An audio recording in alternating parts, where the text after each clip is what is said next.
Life of David Livingston, Part 28. We left Old Hassan the next day for the prosecution of the work of the expedition.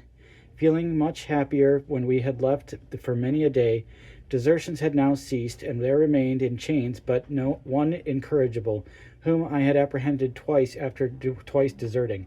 Bombay and his sympathizers were now beginning to perceive that after all that there was not much danger, at least not as much as the Arab desired us to believe, and he was heard expressing his belief in his broken English that I would catch the Tanganyika after all, and the standing joke was now that we could smell fish of the Tanganyika lake, and that we could not be far away from it. New scenes also met the eye. Here and there were upheaved above the treetops sugarloaf hills, darkly blue. West of us loomed up a noble ridge of hills which formed the boundary between Kamirabu's territory and that of Utende. Elephant tracks became numerous, and buffalo met the delighted eyes everywhere. Crossing the mountain ridge of Maro with its lengthy slope slowly descending westward, the vegetation became more varied, and the outlines of the land before us became more picturesque. We became sated with the varieties of novel fruit and that we saw hanging thickly in the trees. There was the membu with the taste of an overripe peach, the tamarind pod and beans with their grateful acidity, resembling somewhat the lemon in its flavor, the matanga or nux vomica was welcome, and the luscious singwe, the plum of Africa, was the most delicious of all. There were wild plums, like our own, and grapes unpicked long past their season, and beyond eating. Guinea fowls and moorhen, partridges, and ducks supplied our table, and often the lump of a buffalo or an extravagant piece of venison filled our camp kettles. My health was firmly established, and the faster we prosecuted our journey, the better I felt. I had long bidden adieu to the nauseous calomel and rhubarb compounds, and that had become quite a stranger to quinine. There was only one drawback to it all, and that was the feeble health of the Arab boy Silam, who was suffering from an attack of acute dysentery caused by inordinate drinking of the bad water of the pools of which we had camped between Manyara and Marera. But judicious attendance and Dover's powders brought the boy round again. Manyara in Yukononogo, 9 days southwest of the Gombe Mela, brought to our minds the jungle habitats of the Wawakewara on the coast, and an ominous sight to travelers were the bleached skulls of men which adorned the tops of tall poles before the gates of the village. The Sultan of Marera and myself became fast friends after he had tasted of my liberality. After a halt of 3 days at this village for the benefit of the Arab boy, we proceeded westerly with the understanding that we should behold the waters of the Tanganyika within 10 days. Traversing a dense forest of young trees, we came to a plain dotted with scores of anthills. Their uniform height leads me to believe that they were constructed during an unusually wet season, and when the country was inundated for a long time in consequence.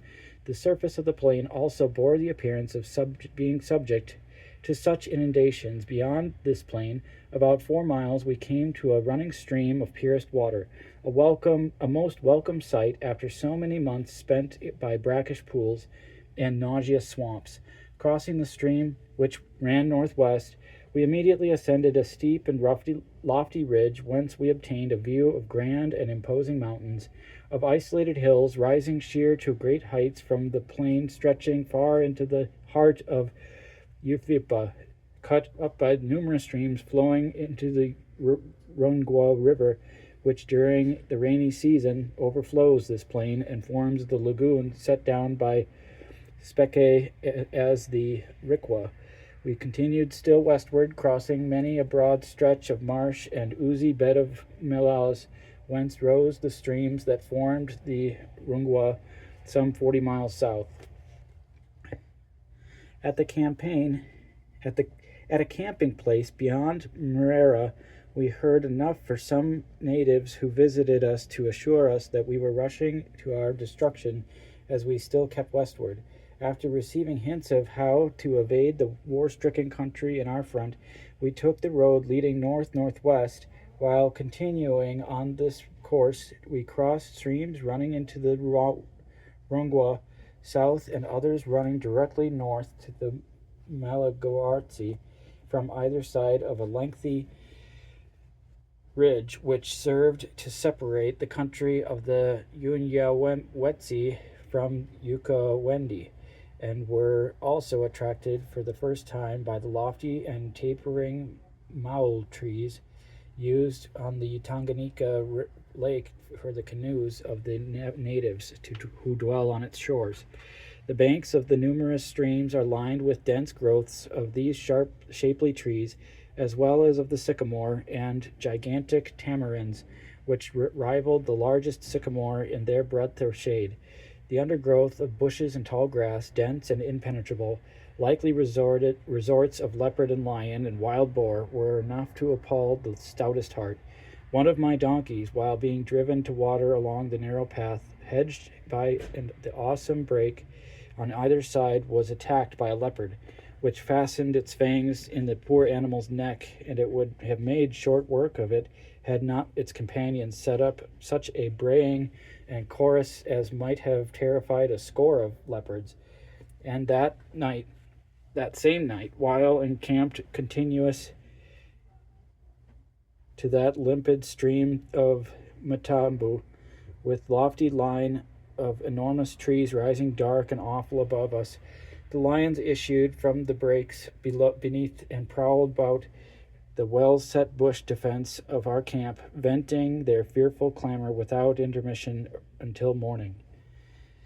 Our camps by these kick-belts of timber, peopled as they were with wild beasts, my men never fancied, but southern Ukawendi, with its fair, lovely valleys and pellucid streams nourishing vegetation to extravagant growth, density, and height, is infested with troubles of every kind, and it is probable from the spread of this report among the natives that this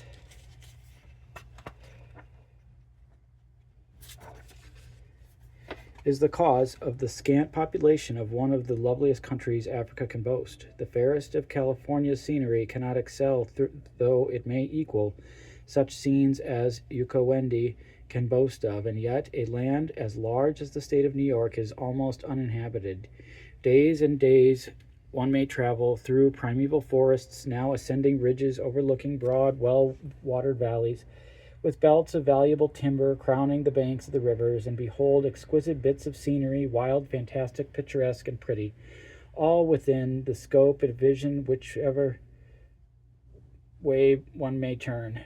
And to crown the glories of this lovely portion of earth, underneath the surface but a few feet is one mass of iron ore, extending across 3 degrees of longitude and nearly 4 of latitude, cropping out at intervals so that the traveler cannot remain ignorant of the wealth lying beneath. What wild and ambitious projects fill a man's brain as he looks over the forgotten and unpeopled country containing in its bosom such great store of wealth, and with such an expanse of fertile soil capable of sustaining millions.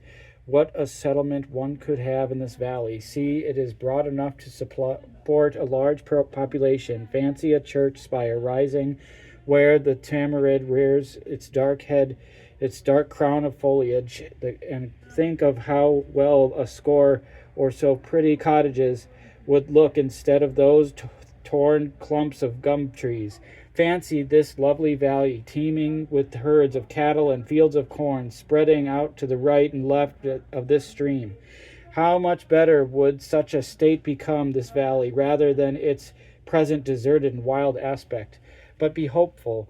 The day will come, and the future year will see it, when happier lands have become crowded, when nations have become so overgrown that they have no room to turn about, and only needs an Abraham or a Lot, an Alaric or an Attila, to lead the hosts of this land, which perhaps has been wisely reserved for such a time.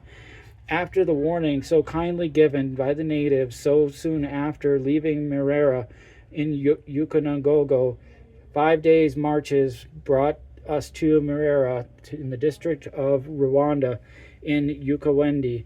Arriving here, we questioned the natives as to the best course to pursue. Should we make direct for the Tanganyika or go north to the Maladartsi River? They advised us to the latter course, though that no Arab had ever taken it. 2 days through the forest, they said, would enable us to reach the Malagartsi. The guide, who had by this forgotten our discernment, endorsed this opinion as beyond the Malagartsi. He was sufficiently qualified to show us the way. We laid in a stock for our 4 days, provisions against contingencies, and bidding farewell to the hospitable people of Rusawara, continued on our journey northward.